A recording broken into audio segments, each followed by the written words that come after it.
feelings are not permanent, right? Feelings are constantly changing. So what is a feeling? A few weeks ago, I asked my friends this because after I came back from Vipassana, I was like, I think most people don't even like really remember what a feeling actually is, like down to the bones of like what is a feeling. And so I asked my friends, and one of my friends, they were like, a feeling, it hits you like boom, like a truck, boom. Sometimes it does. Sometimes it's very slow and it creeps up on you. Sometimes it surprises you. Sometimes it's like very slow and then all at once. Feelings are, but to get down to the nitty gritty of what actually a feeling is, and this is what they teach toddlers, by the way, around the age 2 or 3 is when you start realizing that you're having feelings. And this is like Miss Rachel talks about this all the time. Like they teach it in Cocomelon, whatever. A feeling starts as sensations in the body, specific sensations in the body. A heat in the chest, a heat in the abdomen, a tightness in the belly. A tightness here makes you want to make a fist in your throat, or like itching on your back, or thumping, throbbing. All of these things are sensations in your body. So a feeling starts as sensations in the body, and then when you're a kid, you start to make the connections. Okay, a heat in the chest and a tightness in my fists is anger. Okay, like a giddy bubbliness in the tummy is like excitement. Like a tightness in the chest and in the head is like nervousness. There's all these different things that we start to make the connections to. Because humans, we're so smart, we give names to all these emotions and feelings. And so our brain is so quick with it that it connects the dots of like these sensations is this feeling, these sensations is this specific word. Once you get older, you get so good at this connecting of the dots that you forget, or at least we forget. Like it's very easy to forget that a feeling is actually sensations in the body, because for us, we just know, okay, now I'm angry. Okay, now I'm sad. Okay, now I'm disappointed. Now I'm frustrated. Like we're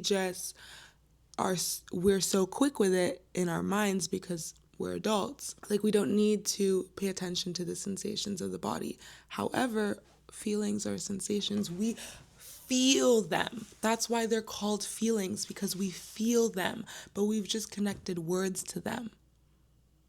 And so we think feelings exist in the head, but they don't exist in the head. They exist all throughout our bodies. And then who gives them the name? Who gives them the importance? Our head, our ego. So feelings in and of itself, we're feeling things all the time, actually. We're constantly feeling sensations all over our body. We're constantly feeling things all throughout our body, but we're not aware of that because that's not how we are operating. That's not how we relate to each other. Like if we're constantly aware of all of it, for some people it could even feel overwhelming. However, you're always feeling things. And so feelings in and of itself, and I learned this in my yoga training, and this might be a hot take for some people who aren't used to thinking about it in this way, but here I have my yoga book right here and I wrote it down. Feelings and emotions in general, they're not bad at all. They're natural, they're normal, but they're also not important. They're not important because we're feeling things every single day. So feelings in it of itself inherently are not actually important. What makes them important? We do. We're the ones that assign meaning and importance to feelings. Feelings in and of itself are meaningless. We're the ones that assign meaning to them. Our feelings and emotion is just energy in motion, emotion. So feelings in and of itself is just our body giving us information. That's all it is. We up here, our ego, we are the ones that decide whether they are important or not. We're the ones that assign meaning to our emotions and our feelings. We're the ones that decide what feeling or emotion to pay attention to and what not to pay attention to. We're the ones that decide that. Sometimes it's really easy to like not think anything of emotions or feelings and not give any importance to them and ignore them, even push them aside, compartmentalize, push them away so that we can keep doing what we need to do to make money, to survive, to eat, to function as humans in capitalism. So it's very easy to compartmentalize and put all of them away. I used to do that all the time. Sometimes I still do, but I try not to anymore, but I used to do that all the time. Up until a couple months ago, I was doing that constantly. It's very easy for me to compartmentalize. It's a part of my programming, actually, to do that, because that's what kept me alive. That's what allowed me to survive up until this point. All throughout my childhood and my adolescence, and even sometimes currently, like that's what I have to do in order to survive. That's a part of my programming.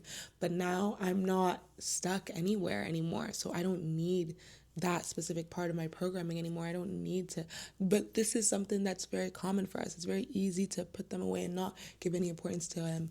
And at the same time, it's also easy to give so much importance to them.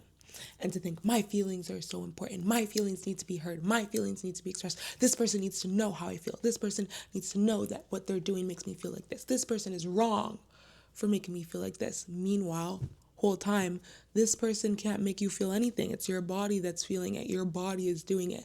Nobody can make you feel anything. Your feelings are 100% your own responsibility, because it's your body that's doing it. My body is what's feeling things. My body is having an emotion. It's nobody's fault. Nobody made me. Nobody made my body do that.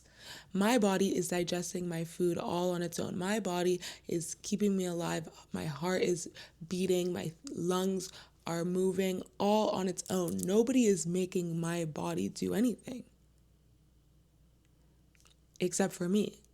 So just like it's my fault that my heart is beating and or not fault, there's no fault, but just like it's me who is responsible for my heart beating, for my lungs breathing, for my body digesting, just like it's me that's responsible for that, it's also me that's responsible for my feelings and emotions. When you really allow yourself to start feeling your emotions, you become better at identifying them. You become better at giving yourself what you need while you're in certain emotions. You become a better doctor for yourself. Oh, I'm feeling this emotion. I need to do this. I'm feeling this. I need to do this. This is what I need right now. This is how I'm going to give it to myself. You become better at doing that more and more and more. You become better with feeling and identifying your feelings and emotions. And by the way, you don't need to know what an emotion is. You don't need to name it. You don't need to have a name for a feeling to know that you're having a feeling. You can just have a feeling and see where it is in your body. You don't need a name for it. That's just what the intellectuals decided. Oh, there's going to be names for this and that. You don't need names for feelings. You just need to feel it. You don't need a name for it. So once you become better at being in your body somatically, you become a better somatic experiencer, you'll see that you start reacting and responding to your emotions and feelings very differently. And instead of projecting it outwards to other people, you just actually experience them firsthand. And then you're hurting less people because you're not projecting it outwards as much. You're hurting less people because you're able to sit with yourself better. And by doing that, you're healing yourself. You're healing yourself through all the mess and the poisons of the world and the mess of the emotions that everyone's throwing at each other all the time, and the world war and depression and rage and all the things that constantly being swept around us like tornadoes. You become still. You become equanimous. You become equanimous throughout it all. And that's real strength. That's real power, personal power of equanimity. That's real emotional knowledge, emotional strength, emotional power. And that's real healing.